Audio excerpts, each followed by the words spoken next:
Allô? Ouh! Mais qui c'est qui a éteint la lumière là? Euh. C'est pas drôle? Bonjour Mangas, on va jouer à un jeu. Tu es enfermé dans ta chambre et tu as 10 minutes pour parler de Spirale de Junji Ito. Bon, et ben, si j'ai pas le choix, bonjour tout le monde et bienvenue dans Monsieur Mangas Présente. Et aujourd'hui, on va parler de Spirale de Junji Ito. Résumé, Kirie Gochima vit dans la petite ville de Kuruzu, un peu isolée entre la mer et les montagnes qui l'entourent. C'est une lycéenne tout à fait normale, mais le père de son petit ami commence à se comporter de manière inquiétante. Il est obsédé par l'observation d'objets en forme de spirale. Cette forme se fait de plus en plus présente dans la petite ville, comme si elle était sous l'effet d'une malédiction. Alors, avant de commencer à disséquer Spirale, j'aimerais parler de son auteur, Junji Ito, qui est l'un des grands noms du genre manga horreur. Et j'ai cru comprendre que c'était un petit peu le Stephen King des mangaka d'horreur. Junji Ito a commencé sa carrière en 1987 en publiant son premier manga Tomie alors qu'il était dentiste. Donc déjà le mec, avant de faire des mangas d'horreur, c'était déjà un boucher. Avec le manga Tomie, Junji Ito remporte une mention spéciale du prix Kazuo Umezu. Et c'est au début des années 90 que Junji Ito va quitter son travail de dentiste pour se consacrer pleinement au manga. Grâce au succès de Tomie, il entre dans Big Comic Spirits et publie en 1998 le manga Spirale dont on va parler aujourd'hui. Alors, je vais être honnête avec vous, le genre horreur en général, c'est pas forcément un genre que j'affectionne. Déjà, ça fait peur et j'aime pas avoir peur. Et que ce soit au niveau des jeux vidéo, des films, des BD ou des mangas, eh bien, j'ai pas beaucoup de trucs d'horreur dans ma collection, que ce soit des jeux vidéo, des DVD ou des mangas, BD ou romans. J'aime pas trop ça. Là, j'ai cherché, avant de faire cette vidéo, un manga d'horreur dans ma collection. J'ai ça, Hurlement. J'ai trois autres mangas de cet auteur et sinon, c'est tout. L'horreur et moi, ça fait deux.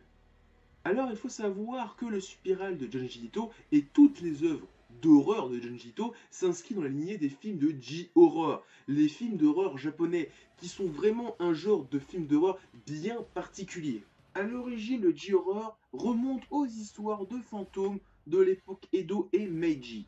Le mouvement apparaît en tant que tel au début des années 90 et est popularisé dans le monde entier en 1998 avec le film Ring. Film qui met en avant Yurei, Yurei étant un fantôme japonais qui par une expérience émotionnelle forte reste sur Terre. Et suivant le sentiment qu'il attache sur Terre, il apparaît sous des types particuliers. Le plus souvent dans les films de J-horror étant un fantôme en quête de vengeance. Mais Ring n'est pas le seul film J-horror, même si c'est un petit peu le porte-étendard dans le reste du monde. Et si vous voulez en savoir un peu plus, je vous conseille d'aller voir sur Wikipédia, il y a une liste non exhaustive de films de J-horror. Comment ne pas parler du manga Spirale sans parler de son dessin, qui est quand même quelque chose d'assez important dans l'œuvre, car il y a quelque chose qui revient assez souvent dans le manga Spirale, et je vais vous donner un indice, c'est dans le titre.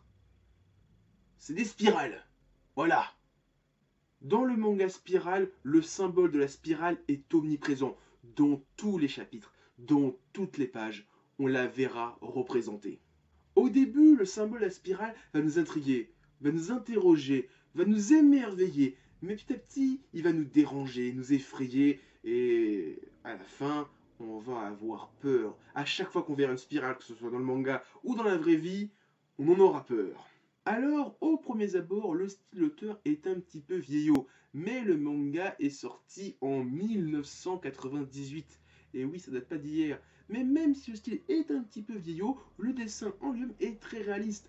Un trait réaliste, c'est quand même très utile pour un manga d'horreur, car les scènes d'horreur seront encore plus impactantes. Et à côté de ça, le style auteur change radicalement lorsqu'il y a des scènes d'horreur, et on a des images qui sont dégueulasses, combinées à des spirales qui sont omniprésentes dans l'œuvre. C'est vraiment ignoble, c'est horrible. Franchement, vous allez vous en sortir, mais pas bien. Et il n'y a qu'une seule chose à dire, l'auteur a des gros problèmes. Lui, tu sens, il a lu Berserk, il a vu l'Eclipse, et il est encore en train d'en souffrir aujourd'hui. Il essaie d'évacuer ça en faisant des mangas. Mais monsieur, faut arrêter. Là, c'est à nous que vous faites du tort, là, parce que c'est horrible, c'est dérangeant, c'est glauque, c'est pas bien, quoi. Et tant que j'y suis à parler de style réaliste hein, dans son trait, et j'aime énormément les yeux de l'auteur, franchement, il arrive à me captiver avec ses yeux, franchement c'est super stylé, tu sens toute l'émotion, la folie, la peur que ressentent les héros dans leurs yeux, et à plusieurs moments j'étais captivé à cause de ça. Quand tu vois le héros qui est effrayé, tu sens dans son regard qu'il est effrayé, qu'il a vu un truc qu'il n'aime pas, qui le dérange, et ça c'est génial. Après, pour le déroulement de l'histoire, chaque chapitre est assez épisodique. En fait, on nous présente une nouvelle malédiction en lien avec la spirale dans la ville et l'héroïne qui est au cœur de tout ça et qui va vivre ce nouveau chamboulement. Et donc, chaque chapitre est assez indépendant et nous permet d'explorer certains thèmes assez intéressants. Alors là, j'ai spoilé quelques chapitres des 3 tomes, juste les chapitres qui m'ont le plus intéressé, qui m'ont le plus marqué de par leur thème. Donc, zone spoil, cassez-vous jusqu'au timer qui va être indiqué quelque part. Tout au long des 3 tomes de Spirale, l'auteur va traiter de plusieurs thèmes assez intéressants, comme la passion, l'amour, la jalousie, les violences entre voisins, les brimades scolaires, et bien d'autres encore. Et franchement, à chaque fois qu'il y a un chapitre, il y a des thèmes qui sont super intéressants, et à côté de ça, on a la mise en avant de la spirale, et de comment va répercuter ses passions, ses jalousies, etc. Et t'en sors jamais très bien en fait. Alors bien que chaque chapitre soit standalone, il y a quand même une certaine continuité entre les chapitres, même si on se rend pas trop compte. Il y a des événements, des fois, ils font un petit peu écho à ce qui s'est passé avant, et vers la fin, il y a une putain de montée en puissance, c'est un truc de dingue, la spirale, c'est devenu un truc de malade. Le 3e tome du manga est quasiment une histoire complète, en fait on suit vraiment une évolution, c'est vraiment le seul tome où tous les chapitres ont une continuité, où on suit d'un chapitre à l'autre une histoire. Et la spirale est devenue un truc de malade. La ville est devenue une spirale. Et les héros arrivent devant une sorte d'escalier en spirale qui descend sous terre.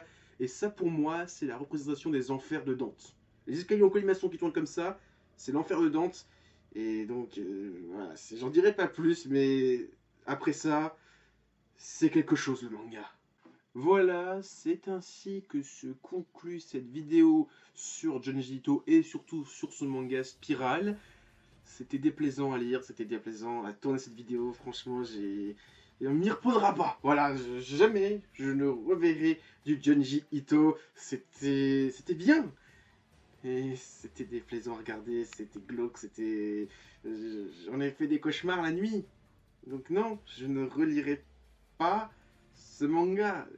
Non, faites-le si vous voulez, mais je vous ai prévenu. C'est pas bien pour la santé mentale des gens. Donc voilà, vous êtes prévenus. Ah, au fait, t'es au courant que pour fêter les 30 ans de la carrière de Junji Ito, le studio Dean va adapter certaines œuvres de l'auteur dans un animé intitulé Junji Ito Collection.